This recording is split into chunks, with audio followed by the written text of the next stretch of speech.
Bonjour à toutes et à tous et bienvenue dans cette sixième vidéo, me semble-t-il, de notre calendrier de l'Avent sur Photopassion. Alors, il est 17h41, je l'enregistre vraiment comme je peux. Dans 20 minutes, j'ai des clients qui arrivent pour le visionnage, mais je voulais impérativement me forcer à la faire et je trouve que c'est là que le challenge commence à se porter. C'est que j'ai l'activité du studio avec Céline à moins garder et on a ce projet vidéo qui me tient énormément à cœur. Et ça y est, ça commence, vos réactions sont là, on peut commencer à discuter et à échanger. Aujourd'hui, un sujet très simple, très simple, c'est imprimer vos photos. D'accord. Ne- Si vous êtes photographe, vous n'êtes pas sur un... Enfin, vous travaillez vos images sur un écran, vous travaillez avec Lightroom, Photoshop, je m'en moque. Vous développez vos RAW, vous traitez vos JPEG et vous les exportez. Et arrêtez de les laisser dans vos disques durs, faites-les vivre, vos images. Et c'est pour ça que j'ai légèrement changé de cadrage de cette vidéo, déjà de 1, parce que honnêtement, euh, là je la fais comme je peux pour vous livrer cette vidéo. Mais je tenais aussi à vous faire à agrandir un peu le cercle de là où on accueille nos clients. Vous voyez au-dessus de l'écran qui est là-bas, qui est notre PC pour accueillir nos clients et mettre de la musique, il y a des images qui n'ont rien à voir avec la grossesse, enfin, qui n'ont rien à voir avec finalement, une partie n'a rien à voir avec ce qu'on peut faire au studio, c'est de l'industriel, c'est du corporate, c'est ce qui me passionne, c'est l'industrie. Et euh, pour vous, amateurs avertis, professionnels, semi-pro, imprimez vos photos. Vous ne pouvez pas me dire, on ne peut pas se dire que vous êtes photographe si vous n'imprimez pas vos images, c'est pas vrai. D'accord. Si vous n'imprimez pas vos images ne prennent pas vie. Et si vos images ne prennent pas vie, vous ne voyez pas les erreurs que vous faites. Quand on a commencé, on a fait beaucoup d'erreurs sur les livres qu'on a commandés chez nos fournisseurs. Déjà parce que, eh ben, il restait peut-être un petit pied, parce qu'il restait peut-être un bord de fond, il restait des petites choses qu'on n'a pas le droit de laisser en photographie de professionnel, d'accord. Un petit bouton parce que la maman, bah, elle est en grossesse et qu'elle a un petit bouton qui a poussé dans la nuit. Notre taf, c'est de l'enlever ça. C'est pas du retouche, c'est pas du traitement ou de la retouche poussée. C'est juste de remettre les gens au naturel. On ne fait pas d'abdos, on fait rien mais il n'y a que l'impression qui nous a montré ces erreurs-là.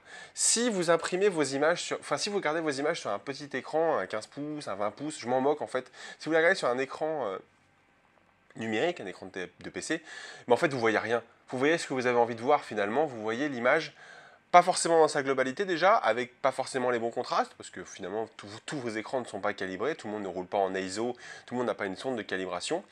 Alors que quand vos images, vous les imprimez, alors je vais prendre l'exemple, parce que finalement je sais que j'aurai aucun problème de droit, quand vous prenez des images comme ça, donc là en l'occurrence c'est Léa et moi au studio, quand on fait, parce qu'on fait des photographies de nos enfants évidemment, donc je pense que je ne suis pas du tout d'accord avec l'adage et les coordonnées sont plus mal chaussées.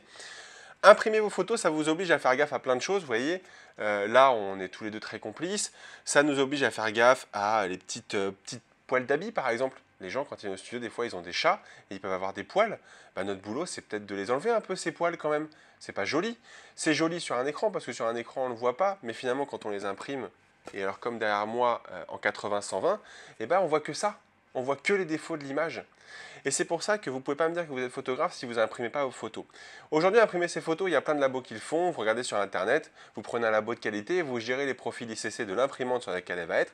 Tous les laboratoires de qualité vous fournissent le profil ICC de l'imprimante et du papier. Donc ça, vous l'importez dans Photoshop, vous l'importez dans Lightroom et vous savez ce que vous allez avoir comme rendu. Première chose. Deuxième chose, vous imprimez vos photos sur un papier classique, un gloss, un smooth. Vous choisissez ce que vous voulez, mais vous choisissez un papier de qualité, d'accord. Vous vous êtes pris la tête à faire votre traitement, vous avez passé du temps à faire votre séance photo, vous investissez ne serait-ce que 50 centimes dans la qualité du papier. Nous, on le fait au studio d'impression, c'est un choix de notre part, on adore ça avec Céline, travailler ce côté-là de l'impression, de la photographie, on adore ça.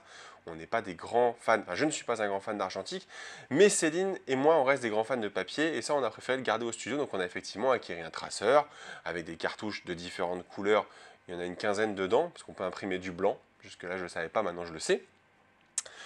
Mais vous imprimez vos photos, vous choisissez un bon papier, vous gérez le profil ICC, comme ça vous n'aurez pas de mauvaise surprise, et vous faites vivre vos images. Si vos images elles sont sur clé USB, vos images elles sont numériques, d'accord. Elles n'existent pas. C'est des 0 et des 1. Quand vos photos, vous les imprimez, vous les faites vivre, à ce moment-là, elles deviennent réelles, d'accord. Et elles prennent de la place, elles deviennent physiques, on peut les toucher, Nous, vous verrez, au studio, on passe notre temps à toucher les livres, à toucher les papiers, parce qu'on adore ça. Donc, imprimez vos photos, c'est le message de cette vidéo. Je ne pensais pas que je pourrais parler aussi longtemps sur ce sujet-là, presque d'une traite. Mais, amis photographes, amis semi-pro, amis professionnels, amis amateurs, imprimez vos photos, faites-les basculer de l'irréel au réel. Et ça, c'est le seul moyen, c'est l'impression papier. Ou toile, ou livre, mais imprimez vos photos. Même si vous faites que des photos sur Instagram, imprimez-les, faites des books, faites des magnettes, mais faites vivre vos photos. Je dois vous laisser parce que voilà, donc je vous laisse, je vous dis à très bientôt évidemment demain pour une nouvelle vidéo. En attendant, vous laissez un pouce en l'air pour dire merci tout simplement. Et si vous avez des questions, vous les mettez dans les commentaires, je me fais un plaisir d'y répondre. Et je vous dis rendez-vous demain dans la journée pour une nouvelle vidéo. Merci à tous de nous suivre, ça fait extrêmement plaisir. Ciao, ciao.